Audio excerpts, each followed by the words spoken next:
Bismillahirrahmanirrahim. Assalamualaikum warahmatullahi wabarakatuh. Alhamdulillah, assalatu assalamu ala Rasulullah wa ala alihi wa min ikhtabi ihsani wa yumiddin. Setelah kita di dalam pengurusan jenazah, setelah kita mengetahui niat bagaimanakah cara menyolatkan jenazah tersebut, ya kita melihat lagi jenazah setelah disolatkan disiapkan untuk dikuburkan. Ya, nanti kita pikul kemudian dibawa ke tempat pemakaman untuk dikuburkan. Nah, itulah yang dijelaskan oleh Abu Suja di dalam penjelasan selanjutnya. Beliau sekarang penjelasan tentang bagaimanakah menguburkan jenazah. Beliau jelaskan pertama kali bagaimanakah bentuk kuburnya. Beliau katakan wa yu'fal filah wa yu'din. Beliau katakan diperintahkan untuk kian tersebut dimakamkan dalam liang lahat. Yang dimasukkan liang lahat jadi kubur itu sebenarnya ada dua macam. Ada yang diistilahkan dengan sab, maksudnya lurus ke bawah kuburannya, kemudian di tengah-tengahnya ada lubang seperti selokam. Ya, itu yang dimaksud dengan sab.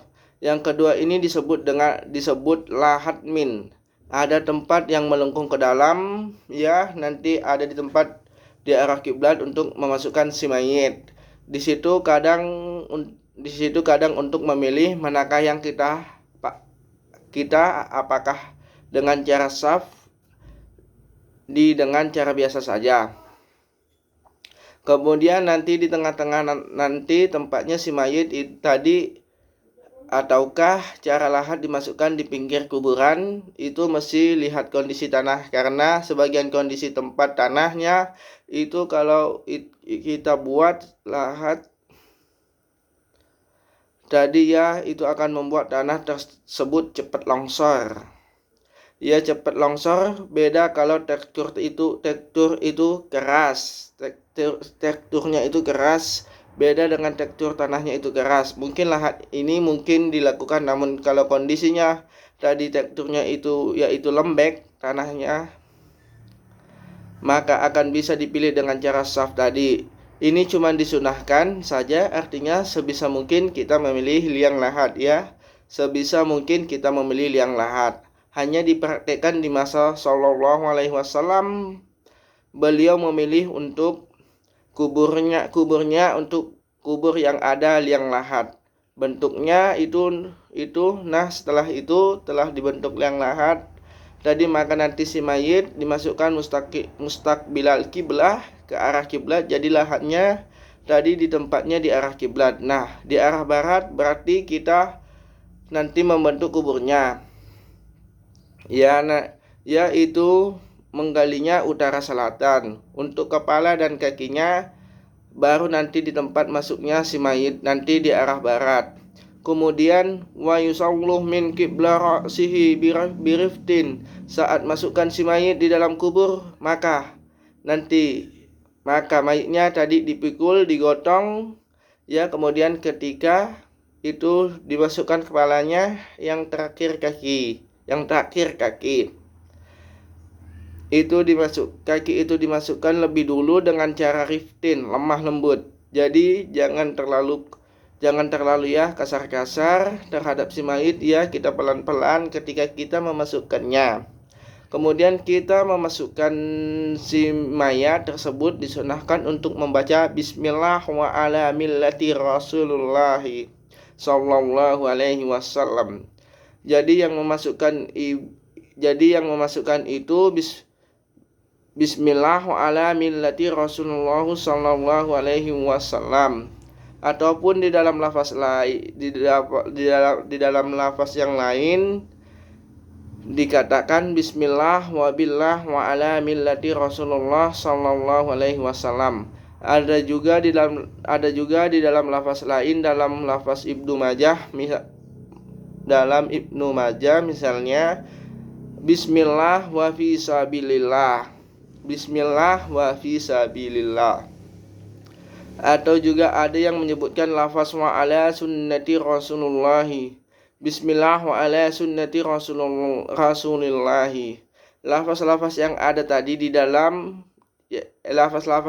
tadi bisa digunakan ketika kita memasukkan si mayit di dalam kubur. Nah, di ditunjukkan bahwasannya ini yang jadi sunnah. Ini yang tak diajarkan dalam Islam. Ada yang kadang sambil teriak Allahu Akbar memasukkannya di dalam kubur.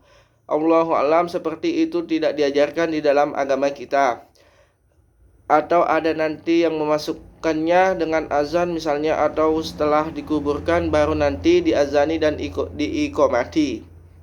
Itu pun juga tidak ada di dalam agama. Inilah kemudian wa yu'zal fil qabri ba'da ma yumama badan matan ba'datan wa bastatan. Nanti si mayit itu dimasukkan di dalam kubur, karena ketika itu nanti diukur tingginya dan juga lebarnya. Ya, ukuran kuburannya itu disesuaikan dengan tinggi dan lebarnya orang tersebut, dan termasuk juga tempat lahatnya.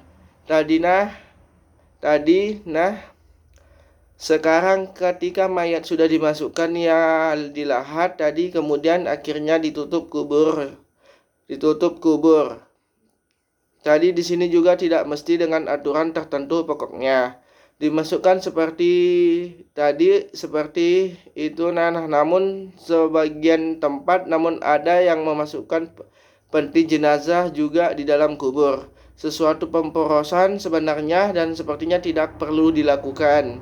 Ya, kadang kita cukup memakai keranda saja untuk membawa ke kuburan, itu sudah cukup tanpa memakai peti seperti tadi, karena ada yang memakai peti tadi kemudian dikubur sekaligus dengan si mayat tersebut.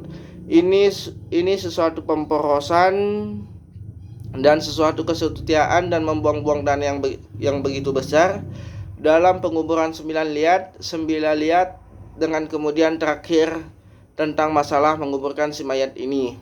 Dikatakan ya, bagaimanakah bentuk kuburnya akhirnya setelah tadi ditutup kuburannya rata dengan tanah? Ya, rata dengan tanah, cuman dibolehkan riftikohil kolik